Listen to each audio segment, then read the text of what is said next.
ভোলা সদরের পূর্ব চর ইলিশার এক কৃষক পতিত জমিতে পেঁপে চাষে অভূতপূর্ব সাফল্য অর্জন করেছেন।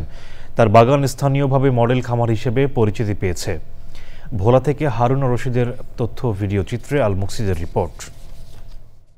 ভোলা সদর উপজেলার পূর্ব চর ইলশার বাঘারহাওলার কৃষক মিলন মাঝি একসময় পতিত 180% জমি আজ পেঁপে বাগানে রূপ নিয়েছে। তিনি টপ লেডি জাতের প্রায় 300টি পেঁপে চারা রোপণ করেছিলেন সার্জন পদ্ধতিতে, যা স্থানীয় ভাষায় পরিচিত আট পদ্ধতি নামে। একটা গাছ থেকে প্রায় 2000 টাকা করে পেঁপে বিক্রি করতে পারবো। আমরা আশা করতেছি আল্লাহর রহমতে প্রায় আমরা 5 থেকে 6 লাখ টাকা লাভবান হতে পারবো। তার এই সাফল্য দেখে আশপাশের কৃষকও অনুপ্রাণিত হচ্ছেন। ভালো চারা পাইতেছি না, এই জন্য কৃষি অফিসের মাধ্যমে যদি আমাদেরকে সেই সহযোগিতা করে তাইলে আমরা ভালো চারা পাবো এবং আমরাও লাভবান হবো, সকল কৃষকও মনে করেন লাভবান হতে পারবো। আমারও একটা ইচ্ছে যে আমি এরকম একটা আর্ট টুডে আমিও ফসল ফলামু। পেঁপে বাগান দেখতে আসছি, সুন্দর আর্ট করছে, ভালো ফলনে ধরছে।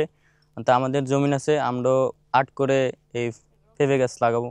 কৃষি বিভাগের সহায়তায় পতিত জমি এভাবেই সঠিক ব্যবহার অব্যাহত থাকলে ভোলায় কৃষি খাতে পেঁপে চাষ সম্ভাবনার নতুন দ্বার উন্মোচন করবে বলছে কৃষি বিভাগ। সে এখানে যে টাকাটা ইনভেস্ট করছেন তার 4 থেকে 5 গুণ পরিমাণ বেশি লাভ হবে, যার মাধ্যমে সে আর্থিকভাবে সচ্ছল হবে, ভালো উদ্যোক্তা হবে।